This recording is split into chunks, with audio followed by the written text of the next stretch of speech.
know that scene in Sex and the City with Carrie and her girlfriends when she's packing up her apartment? I put on the worst.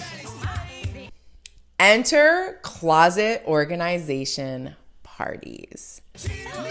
You got a couple of your closest friends. I bring some champagne. We've got some music going on. You have your trusted eyeballs, the people that you trust with style, with their input. You know that they're not going to guide you wrong. And then you also have a professional that's facilitating the evening, putting things back in the closet, making it functional, taking away donations. You get to be the one that has fun, is drinking champagne, listening to music, laughing with your people.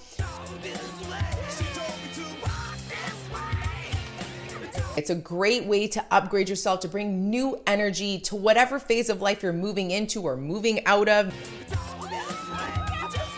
I did it myself with my sisters, and it was an absolute blast.